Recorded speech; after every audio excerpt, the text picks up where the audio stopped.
모닝스페셜이 선정한 모닝 헤드라인스.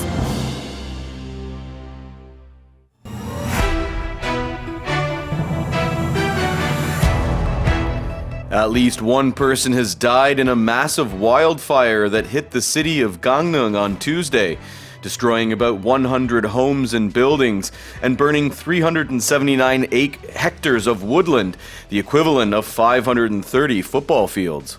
어제 강원도 강릉시에서 발생한 대형 산불로 한 명이 숨지고 주택가, 건물 등 약 100여 채가 전소되거나 일부 타는 피해가 발생했습니다.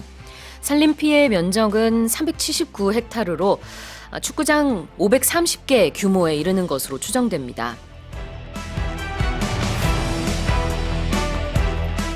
The Bank of Korea has decided to freeze its benchmark interest rate for the second consecutive time after declining to raise the rate in February, maintaining it at 3.5% to deal with the economic slowdown. 한국은행이 기준금리를 3.5%로 동결했습니다. 2월에 이은 두 차례 연속 동결로 경기 침체에 대응하기 위한 것으로 해석됩니다.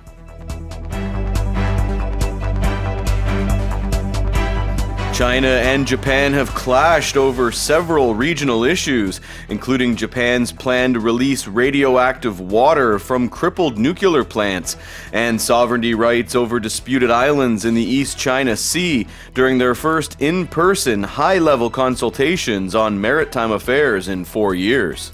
중국과 일본이 4년 만에 대면 형식으로 진행된 해양 실무 국장급 협상회의에서 후쿠시마 제1원전 오염수 해양 방류와 센카쿠 열도, 중국명 다오위다오의 영유권 문제를 놓고 정면 충돌했습니다.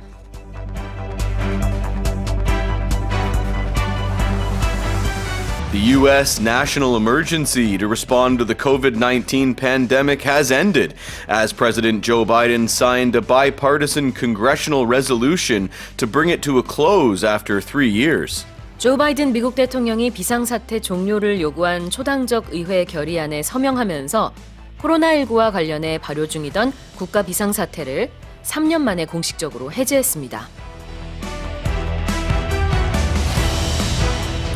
Thousands of dark blue creatures called Valela hydroids have been washing ashore at beaches across the state of California in the U.S., littering the shores and bewildering passerbys. 벨렐라라는 이름의 검푸른 히드라충이 미국 캘리포니아주 해안가에 밀려와 방문객들을 놀라게 하고 있습니다.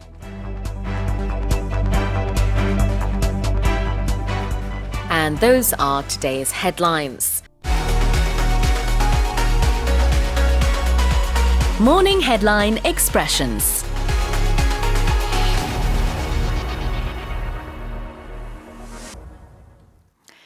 Now, if something is the equivalent of something, Ray, what does that mean? Means it's the same.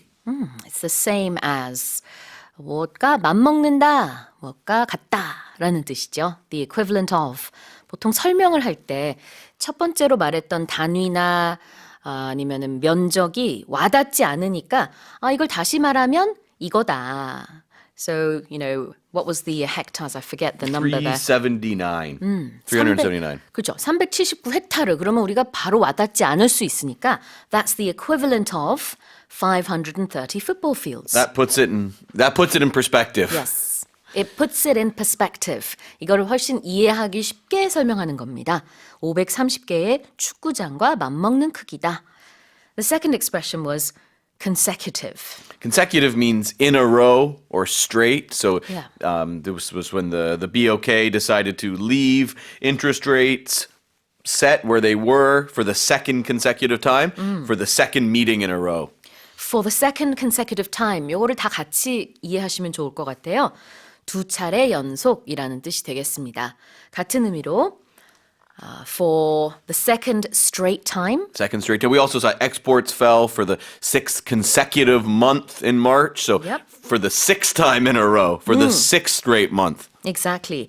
그래서 이거를 for the second time in a row, for the sixth straight month 여러 가지로 표현을 할 수 있습니다.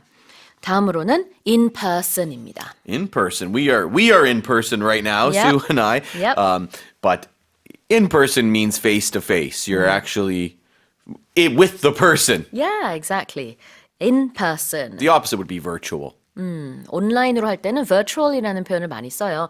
영어로는 the heads of state had an online meeting 이렇게 잘 안 하고 they held a virtual meeting 이렇게 표현을 많이 하더라고요. During the pandemic, a lot of people, when they were having classes, classes switched to online opposed to in-person classes. 그렇죠. 뭐 그럴 때는 온라인 많이 쓰는 것 같아요. 뭐 틀린 건 아닌데 온라인하고 virtual하고 같은 의미인데 무엇을 통상적으로 많이 쓰느냐 이런 정도로만 이해하시면 될 것 같고 online classes, virtual classes는 다 마찬가지로 People might say online. offline, but usually in English we would say in person. Exactly.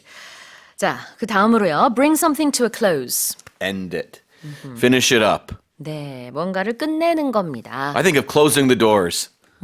Closing the doors, closing the show, closing a period. A period, a meeting, Yeah. a conference. That's right. So in America, the pandemic, what would The you call national it? emergency has been brought to a close. Yeah, but I wanted to say the pandemic era has come to a close. Yeah, kind of. Yeah, right. 자, 그 다음에 wash ashore입니다. Wash ashore, that's when something comes from the sea to the shore. And washing ashore would mean that it was blown by the winds or the currents, like a boat that was adrift. 네. It washed ashore. 해안으로 뭔가 밀려올 때 이 표현을 써요. Wash ashore. Right, those were our main expressions. Morning headline expressions는요. 오디오 어학당과 유튜브에서 무료로 다시 듣기 하실 수 있습니다.